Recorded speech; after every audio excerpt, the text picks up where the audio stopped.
Miss Aisshwarya DKS Hegde. Would like to first introduce her and then call upon her on the stage. Aisshwarya DKS Hegde is a humanistic leader dedicated to education, empowerment, and entrepreneurship. At 21, she began with the responsibility of managing a single school and now oversees multiple institutions under the National Education Foundation, Apollo National Public School, Amber Valley Residential School, to name a few, impacting over 10,000 students across K-12 and higher education. Her initiatives drive innovation. Her initiative, Catalyst Lab, fosters creative problem solving. Penumbra enhances intellectual growth through shadow play, and buddy bench conversations promote empathy. She spearheaded the Youth Leadership Summit under Brand Bangalore and earned the Best CMX Youth CSR Champion Award. Aisshwarya's I Learn as I Lead and Teacher 360 programs empower teachers nationwide, while We Care, We Share supports government schools. She recently chaired Next Gen Educators for Gen X at DIDAC India 2024. Through Globe Seva, a cervical cancer awareness initiative, she has empowered over 10,000 women with life-saving knowledge and preventive care. A TED speaker on limitless learning, she champions Education 4.0, proving that dedication and vision can transform lives. Can we welcome Aisshwarya on the stage, please? A big round of applause. She's a youth leader, inspirer, does tremendous work on the field of education. And she's joined by Tatiana Porona to felicitate Aisshwarya. She's from the Cabinet of Governors in Russia. We welcome you, Tatiana. Can we have a picture?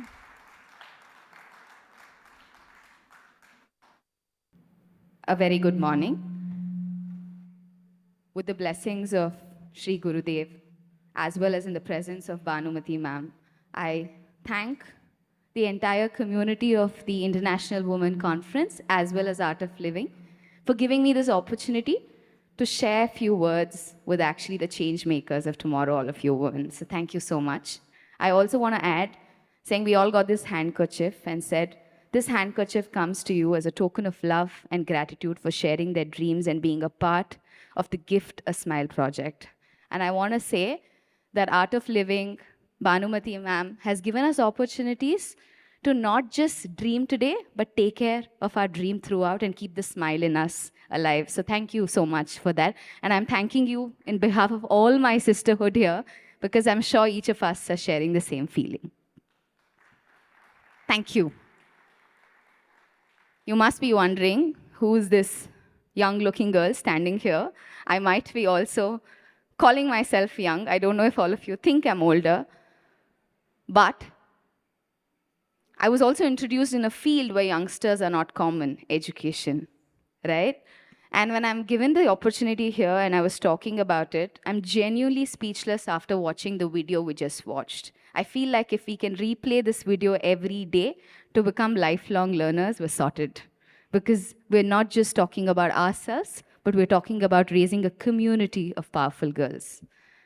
And today, when I joined education 7 years ago, and today when I stand at it with so many institutions, I keep saying this, that education was not by choice to me, but chance.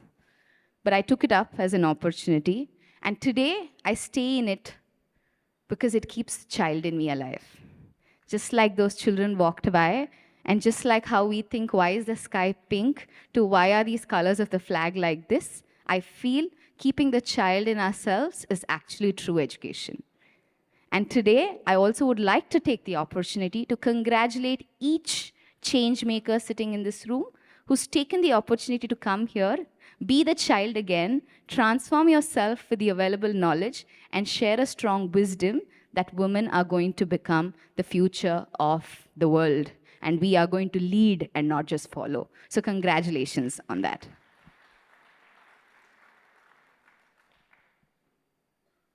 When I talk about education, I define education as a simple verse.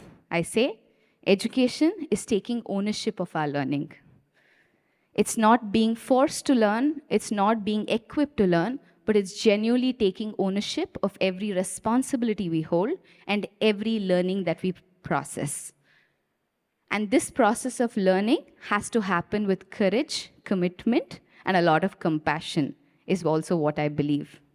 Adding on to this, just like those little girls spoke about it, I feel education today is not just about raising students, but it's about raising powerful girls and responsible boys.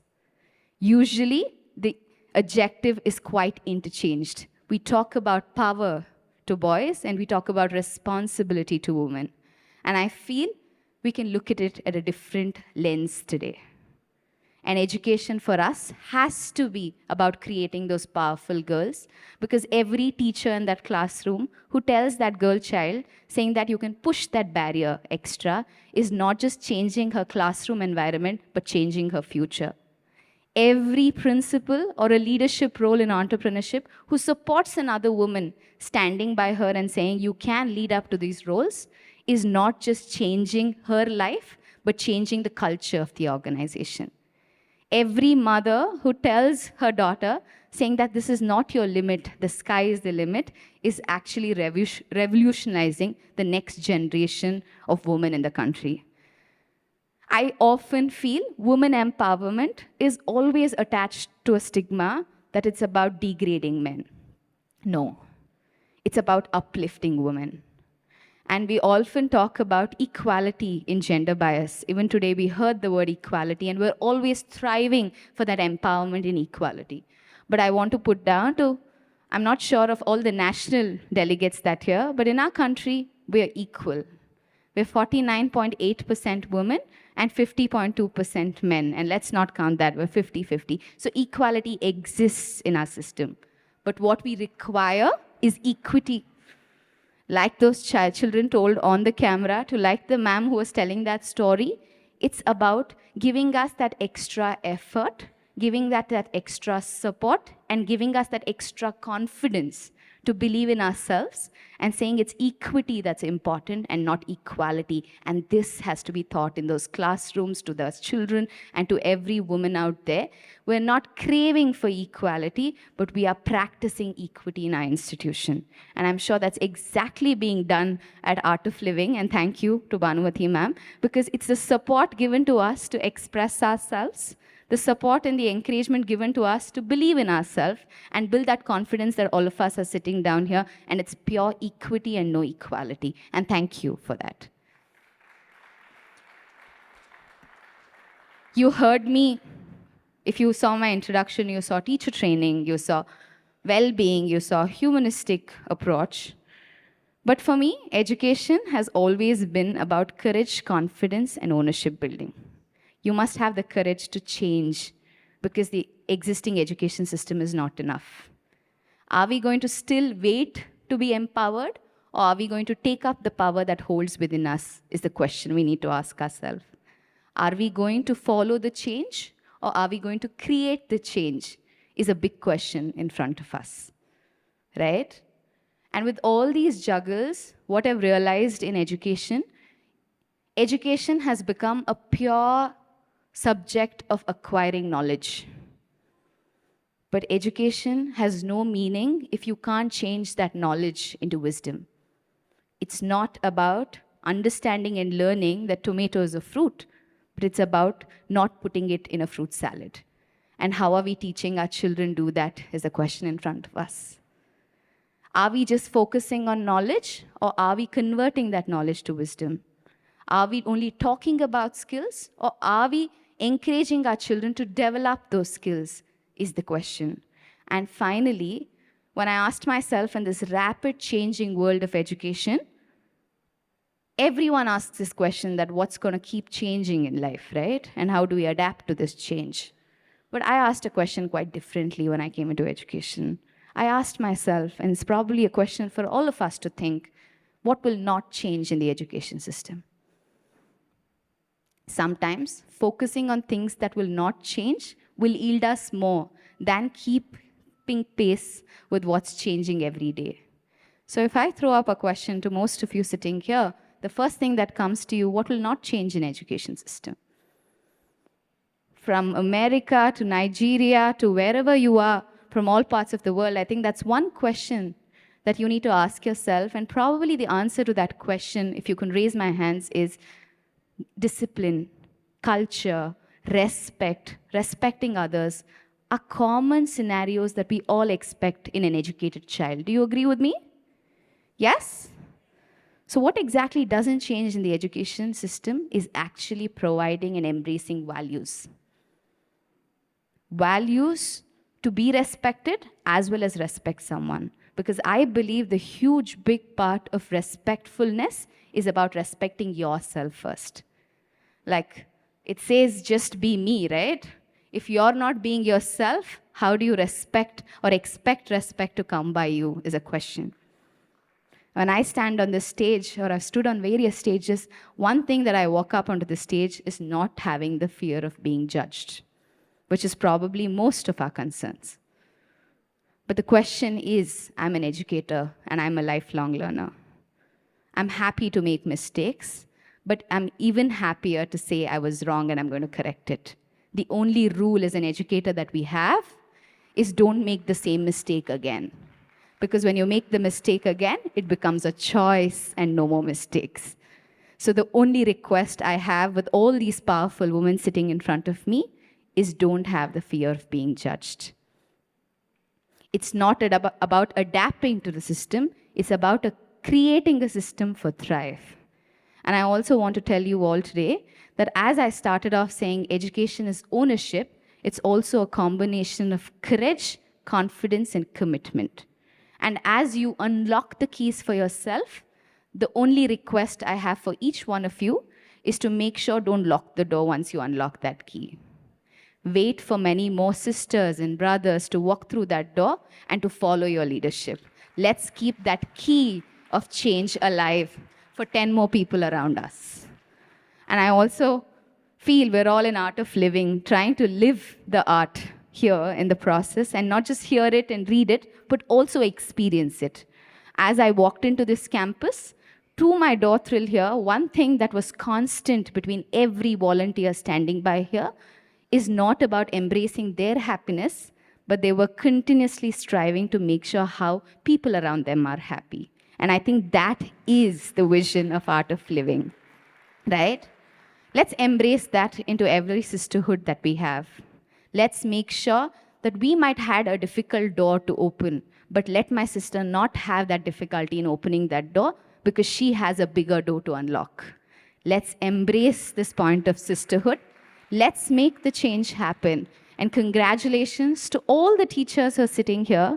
And I believe you're not just teachers, you're learners. I started something called learner-centric education system and not a teacher-centric education system in a society today, where we're not just explaining change, but we're experiencing change. We walk into those classrooms not by thinking, how much can I teach, but how much can I learn?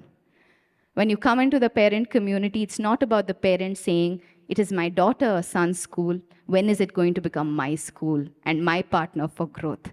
These are questions I want each teacher and each educator to ask themselves. And I moved from student training to teacher training only because I believe that one of you can change hundreds of future, and it's worth us changing hundreds of you. So let's put in our system and say that I also came into social media education, not because because it keeps a lot in me alive, but also for the fact that I want the young India, the young global leaders to come into education. Education is not a retirement plan. Education is the future to build a great retirement plan. Retirement plan, not with the finances at home, but the people whom you can go back and connect and the people who will come back to you with that respect. So let's build an education system where youngsters strive to bring in innovation and experimentation to this process. Education is a slow process. It's a committed process. It's a confusion set process. but only with confusions is when great ideas come out. So let's confuse between me, the child, and the parent and create a system where every girl in that video strives to become a speaker on this stage tomorrow. And that's what we're going to celebrate a few years from now. And I want to remember and tell all of you that it's not about that student just speaking there. It's about removing that confidence. It's about watching that video again and again for those 30 girls and reminding the power that they have within and the power that they can achieve and the power to not just enlighten themselves, but 10 other sisters among them. That is education. So let's embrace that. Without taking so much time, I would like to hope, pray, and make sure that every girl child studies here will become a powerful one, will become a change maker, and the hall is going to be filled with girls empowered with art of living coming back to talk about art of living. And that's my wish for today. And I want to come back on the stage that day and sit down and watch like that audience to see what else can I learn from that. Thank you so much. Thank you for the opportunity. And may each one of you be the change maker you want to be, the change maker you can be, and the change maker you should be for the sisters around you. With that, thank you so much. Jai Gurudev.